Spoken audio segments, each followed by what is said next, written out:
in the wild again. My name is Melissa, and welcome to WOWL Channel 16. We are here with a special guest with expertise in the tourism and hunting and fishing industry. He's a longtime resident of Madawaska and is also a business owner with a strong connection to the industry. We welcome today Mr. Danny Daigle. Thank you, Mr. Daigle. You're welcome, Melissa. All right, the first question. What is your favorite part about working with the outdoors and nature? Well, that's quite simple. Working with the outdoors and nature is quite simple. I enjoy the serenity of it. I enjoy the wildlife. I enjoy just everything about it. There's a lot to learn, and the more you learn, the more you realize how little you know about the outdoors. The more you appreciate. All that we take for granted. Yep. And I believe that we have something up here that we should be sharing with the rest of the country. But it's always a pleasure, especially in the fall for me, being a hunting buff. I particularly enjoy the fall because I like to hunt, I like to trap, and I like to share this with other people, which is exactly what prompted me to go out and get my guide's license a few years back. And ever since that time, I've been guiding.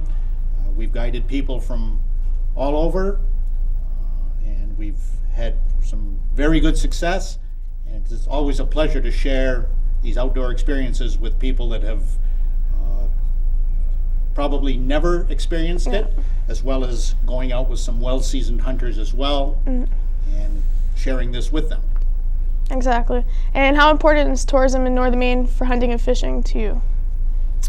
Well, to myself, it's very important, but I believe that for the area, it's not only important, I believe that it is key.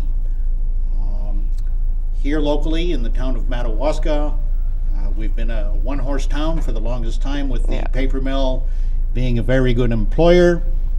I myself have 28 years in the paper mill before leaving 5 years ago. They always paid us well, the benefits were excellent, but due to many different factors, the paper industry is not doing as well as they have in the past.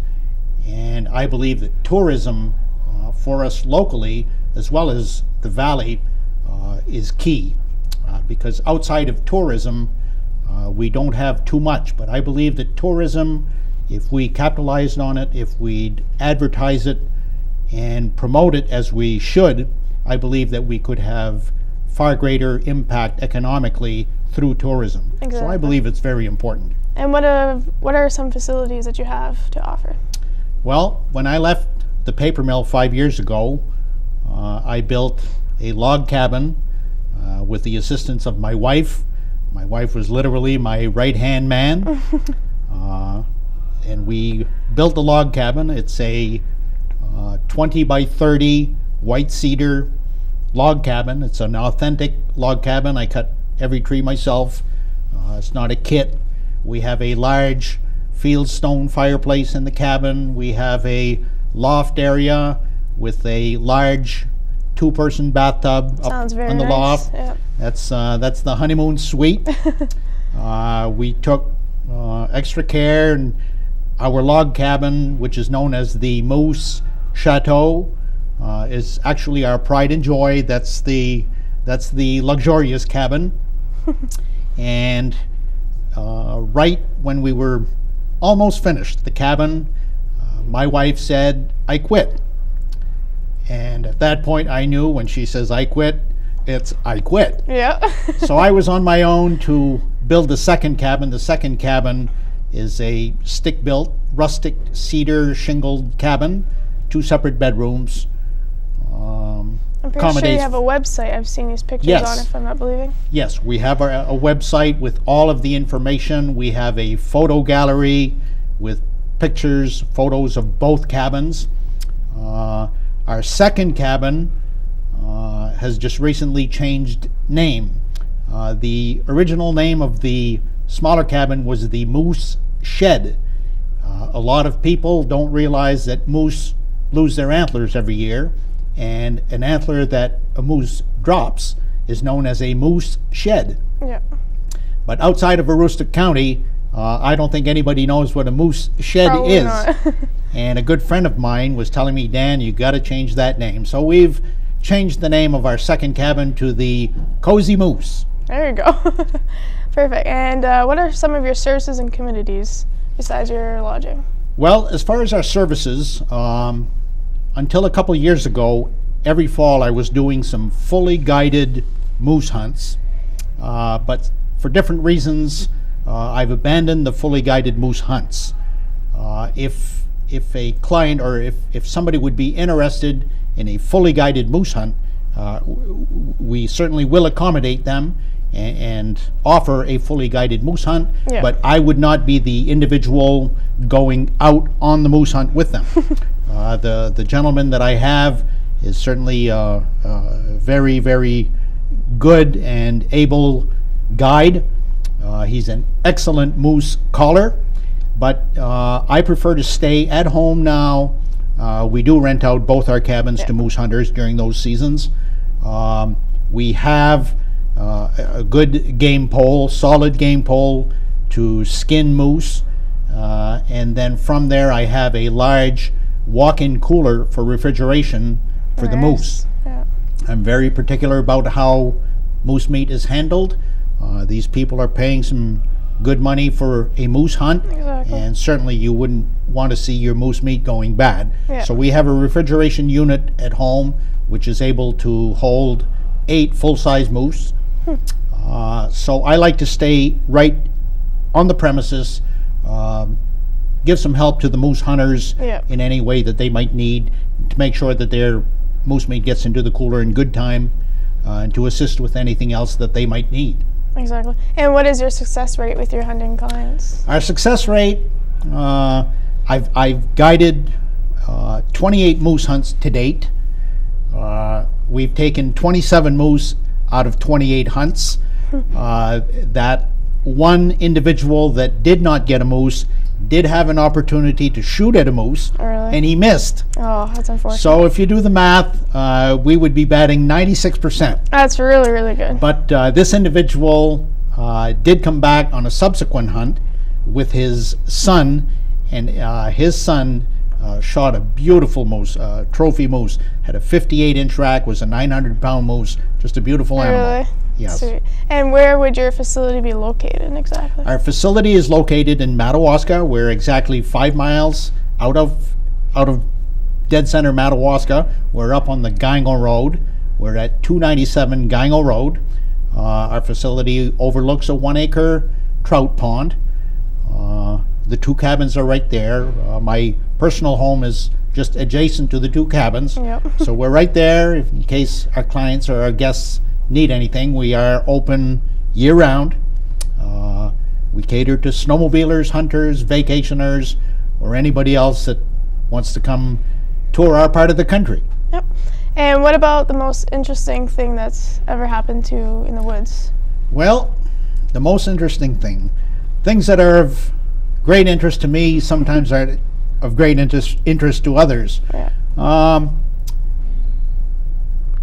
You know, in 45 years of being in the woods, I've seen a lot. In 1972, I was in a hunting party.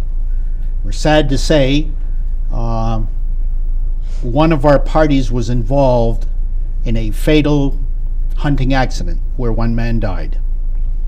That was a sad day in my experience.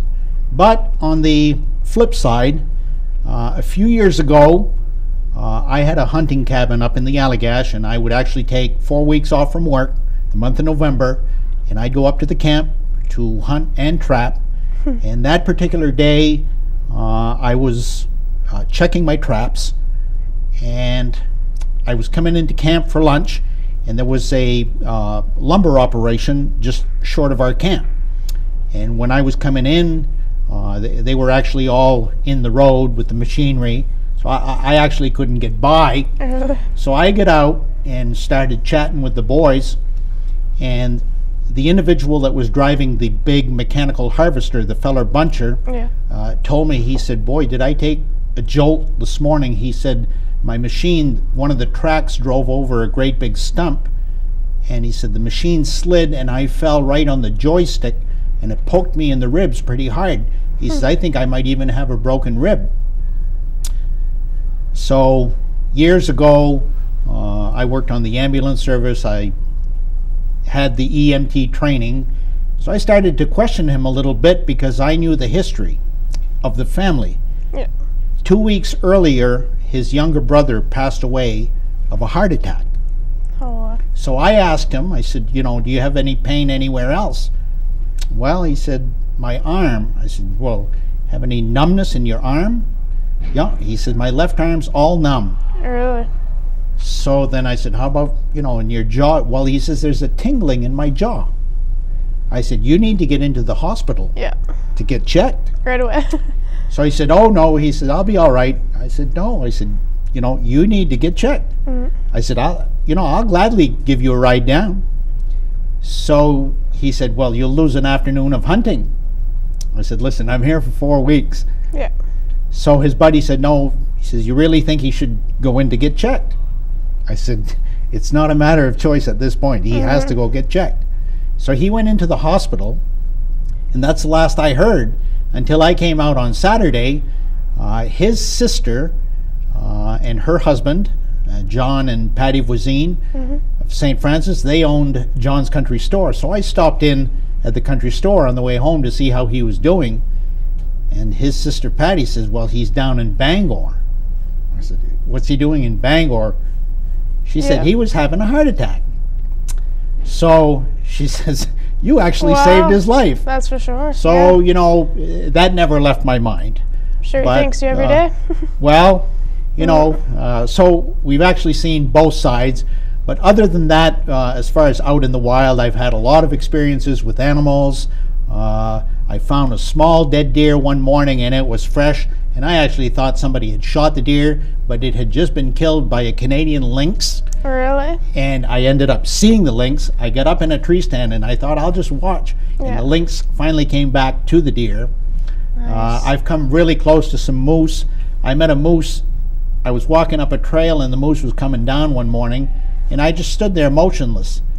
And eventually that moose just came walking slowly, step by step. And then when it got to about 10 feet away from me, it actually just stopped and gawked at me for literally 10 minutes. Really? And then finally it just walked right by me. I wouldn't have attempted this had it been a bull moose with antlers, but it was a medium-sized cow, and when that moose walked by me, I could have literally touched its eyeball. It was literally 2 feet away from me. That's nice. Which was quite interesting. I bet, really. And what are some advice that you could give to increase the town tourism in northern Maine? Well, as far as advice, I'm not an expert on tourism, but I do know that it would be very, very important for all three communities, Madawaska, Fort Kent, and Van Buren, to get together and promote our area. Like I was saying a while ago, we have something here that nobody else has. When it comes to snowmobiling, a lot of snowmobilers go to western Maine, the Jackman area, Rangeley area, but we have the very best of snowmobiling here in northern Maine. Yep. Even last weekend, they forecasted rain here all weekend, and we just got a few little drizzles, and we had excellent snowmobiling all weekend. A friend of mine, Mike's here again. Mike and I went down to the Augusta Snowmobile Show last fall with the help of a lot of local business supporting us to get down there, because it is quite pricey for the booth, the meals, the lodging. But we were down there to promote snowmobiling. But there's a lot of other areas. There's fishing, there's biking, there's skiing. We have a lot up here. And I think that for too many years now, we've been taking it for granted. And I think if we let the outside world know what we actually have here, I think people will come. We sure hope so. All right, well, we thank you. We appreciate you being on the show today. Well, thank you very much for inviting me. It's been a pleasure. Thank you. And this is WOWL, Melissa Williams signing off.